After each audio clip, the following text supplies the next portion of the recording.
My name is Jason Benet. Today we have a very special guest. I wanted to be different. I wanted to be something more than just a gross out horror film. It was required by your contract that you had to deliver nudity and violence. Wow, that really looks gross. Like, it's real. We were actually in the cave, so there weren't any crocodiles there. The water was freezing. We didn't actually swim in them. You know, I was scared, but I really liked the rush of it. I'm a huge Dario Argento fan. I would happily have a giallo night. The Thing and The Stuff. It sounds like I'm just saying gibberish, but those are names of movies. The horror genre always evolves into something you're not expecting. Why are we going here if everyone's died in this house? I was actually scared as we were running through it. Most of these guys who play really horrible characters are such sweet guys. Part of this ongoing cult. Anytime there's something spooky to be seen or heard or read, I'm there. Horror has always felt like home to me. Benet's Bloody Bits. Welcome to Triple B. My name is Jason Benet. Today I'm going down physical media memory lane, talking about when I first started collecting was VHS. So we're talking early 90s, basically when I started working at video stores, hitting the malls, going to those different shops that carried these films. But, mostly at that point, I was doing a lot of John Carpenter movies, Wes Craven, George Romero, a lot of the mainstream stuff in the US that you could pretty much get anywhere. But it was the Euro horror that I was really wanting to get into. But on VHS, it was very limited. A lot of it was cut and edited, and it wasn't letterbox, widescreen. So I did my VHS collecting, but I always knew there was something more.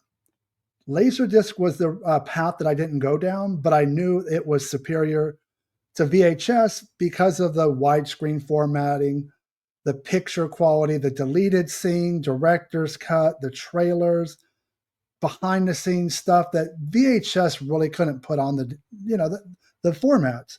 I mean, you would have stuff like Full Moon's Video Zone. You would get it at the beginning a little bit and at the end, but there really wasn't anywhere to put it. 1998, I finally bought my first DVD player.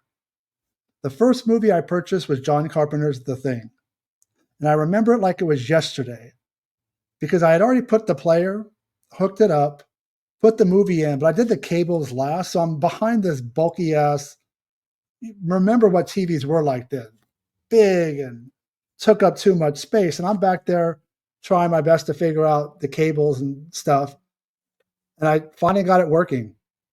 So I'm behind the TV, but I can hear the menu, the score, Ennio Morricone for The Thing. And then I sit down and I look and I'm just like, this is awesome. You have the menus, the chapter screens, the extras. So I'm watching deleted scenes for The Thing that I've only heard about for years. Audio commentary. Rob Bottin talking about the effects, the trailers, documentaries, all this stuff was just like a whole new world was opening. So that was it. I really never looked back at VHS. I stopped buying them. I purged them. I got rid of them. I don't own any VHS. I understand the nostalgia for it. A lot of people are going back to it, but it doesn't make any sense to watch movies pan and scan, crappy picture quality, they're square, they're not rectangle. VHS was my first love, but I moved on to a new partner, and that was DVD. So from 1998 to 2003, I consider that the golden age of DVD. I mean, DVD was still relevant for a number of years after that, before Blu-ray came out, but that 5-6 year period was just a goldmine of stuff. And at that time, I had moved on from working at Blockbuster Video to Suncoast Motion Picture Company, which sold movies, which was so much better, so much more enjoyable. Renting movies was difficult because you're not just dealing with cinephiles, you're dealing with regular people who don't have any common sense. Where when you get into a business like Suncoast, which was selling movies, these are, connoisseurs, people that want to own them forever. They get movies, they're educated, they understand what they're getting into, and they're spending $20, $25 per film. So you get it. So I bought a lot of movies on discount at Suncoast, But I also was going to a place over in Huntington Beach, California, not too far from where I lived and where I worked, and they sold a lot of DVDs. Ken Crane's Laserdisc eventually became DVD Planet. But yeah, Ken Crane is where I got a lot of these movies that I have in this pile next to me, and Suncoast. And these are all kind of like Euro horror, video nasty. I love that. I mean, American films are great. This is something I wanted to watch for years. Most of these I'd never seen. And if I had, again, they were bootlegs, crappy VHS quality, or they were edited. So I just kind of wanted to look back at a different era, different time in physical media collecting. My favorite, Lucio Fulci film, The House by the Cemetery. This film is kind of like a 70s film from him and 80s combined. You have the over-the-top gore, but you also have the serenity, the quietness, the awesome music. It just, Dr. Freudstein, the house, the setting, Bob, that little annoying kid. That is my favorite Fulci film. But this era, like, he was just knocking them out of the park. The Beyond, probably my second favorite. Really close behind House by the Cemetery. Again, this is the early 80s, and Fulci was on fucking fire. City of the Living Dead, also known The Gates of Hell. I used to see in the newspapers an ad for this with this particular artwork. Oh, man. Cry tears of blood, right? Look at that. Man, this... Fulci was accused of, copying George Romero. Romero had released Dawn of the Dead. In Italy, it was known as Zombie. Zombie was known as Zombie 2, but quite different. They're the undead, but Romero's film is colorful, takes place in a mall. It's very Americanized. Fulci is Haitian, voodoo, zombies. And in some ways, I find it to be a better film than Dawn of the Dead. Yep, don't come at me. Just stating my opinion there. But yeah, those 4 films from Fulci were just awesome. In the early 70s, he was doing, Giallo. Giallo. Don't Torture a Duckling. Really good. The chain whipping scene in this film, Fulci repeated it for The Beyond. Look at this red case. This is what it came with. I didn't make this a red case. This is how Anchor Bay sold it. New York Ripper. Vicious, no supernatural elements. You got a quack, quack duck. It has been accused of, or Fulci has been accused of being misogynistic with this film. Yeah, a little bit, man. This is a rough one. Not one that I watch particularly often because of that viciousness. But I am happy to own it. Not Fulci's finest hour, but Manhattan Baby. Kind of like, there's a kid that played Bob from House by the Cemetery. Yeah, this is a trippy kind of film. Kind of fantasy, horror, but not the best title in the world. But it's something, if you're curious and you want to check out the Fulci filmography, I'd recommend it. But it's not as good as the before mentioned films. And now I'm going to hit Dario Argento. His best film, Tenebrae, Giallo at its best. Just the music alone, I can listen to all day. Great kills. I mean, this is the king of the hill as far as Giallo, the Gialli genre. Tenebrae, also known as Unsane, cut the shit when it was released in the States. This is uncut, the best way to watch it. Now, his animal-themed trilogy, Cat o' Nine Tails. Early 70s, Argento was really separating himself from the competition, The Bird with the Crystal Plumage. These films look, sound, nothing like it. A lot of people call Argento the Italian Hitchcock. Well, when it comes to horror, because Hitchcock did a lot of genres, horror, Argento is better. Four Flies in Grey Velvet, I know that Severin had put this out on a bulky, expensive 4K. I still haven't upgraded it. Four Flies in Gray Velvet. Deep Red. This is another great film. And this was kind of like, I wanted to open this up because if you look, this was inside. Really hard to see there. And it's kind of got like some liner notes and stuff.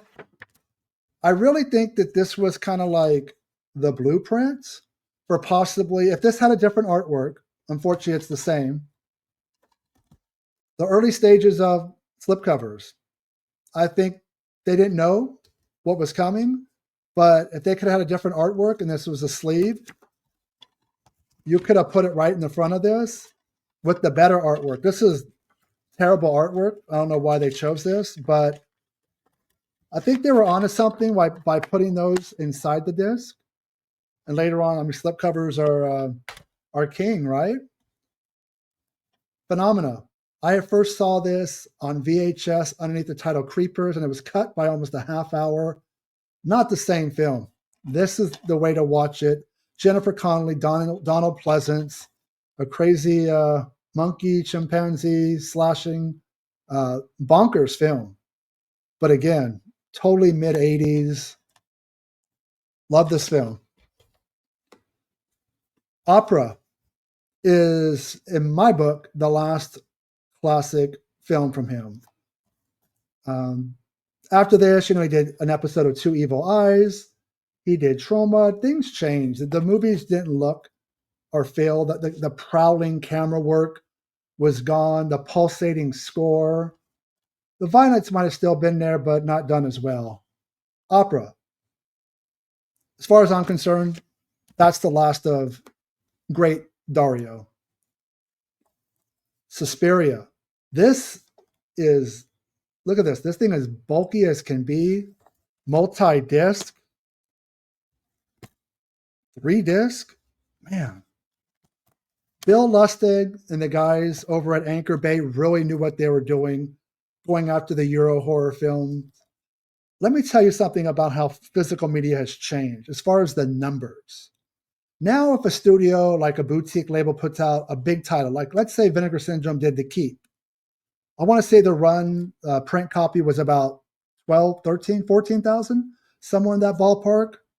Now, I'm not saying they sold this many copies, but this is how many Anchor Bay printed of Suspiria. And granted, it's a huge film. You're not going to be able to see this right here. 60,000 copies of this limited edition were printed. I have 20,345. That's how big DVD was. This is what I'm talking about. How big physical media was in a different spot. Streaming wasn't a thing at this point. Netflix and all that. Blu-ray was still years away. 60,000 copies of Dario Argento's Suspiria. Crazy. DVD, it's digitally THX remastered. So for its time, this was like the ultimate release. Not every film got 60,000 copies printed, but that goes to show you where physical media was. It was huge. The sequel to Suspiria, Inferno. A lot of people want this on 4K. Supposedly it's with Disney. I think that's because it's with Fox. So Disney has the Fox films. I love this film just as much as Suspiria. Not so much the third movie. That's a Three Mothers trilogy. Suspiria, Inferno, Mother of Tears was extremely disappointing. But Inferno, fan-fucking-tastic. Now I have 4 films from Michele Soavi, who is a protege of Dario Argento. My favorite film of his is Aquarius, also known as Stage Fright. Such a great, the Owl Killer, great kills, Stage Fright. Look at that artwork. Makes you want to watch it right now, right? Also, The Church, produced by Dario Argento, but directed by Soavi. Really good imagery in this film, an occult horror film. Great effects, good kills, good nudity. I enjoy that film as much as I do enjoy The Sect as well. Dario Argento presents Michele Soavi. It's got a Kelly Curtis. She is sister of Jamie Lee Curtis. The Sect. Love the artwork. This one was put out by Scorpion Releasing, so this one's not Anchor Bay. And then we have Rupert Everett in Cemetery Man, or also known as Della Morte. Della Morte. Yeah. Again, another film that Severin put out on 4K. I've yet to upgrade it. I like it. I think it's my least favorite of the 4 films from Soavi that we're talking about here, but still great. Nagi, crazy effects.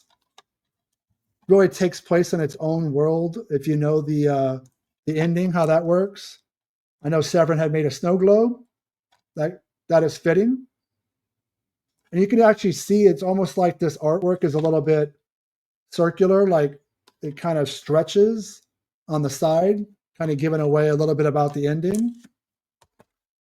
And then Dario Argento produced, but directed by Lamberto Bava. Demons, the Splat Fest inside of a movie theater. Yeah, look at that artwork. This brings me back to kind of Fangoria days, reading about it in the 80s. I do prefer Demons 2, high-rise horror film. Always love those. This has like a crazy scene where the demon comes out of the TV. It almost reminds you of David Cronenberg's Videodrome. Yeah, Demons 2. Now, just some random exploitation. Cannibal Ferox. Make Them Die Slowly. Umberto Lenzi. We got poor John Morgan here in the back. If you know, he gets a certain appendage whoop, chopped right off. This was deluxe, uncensored letterbox edition. Just innovative for the time, right? This was top tier. Obviously, things have changed quite a bit over the years. But also, to match the back of the banner behind me here, we have Nightmare City. Some graphic kills in this film. Ones that make you go, ouch. Nightmare City.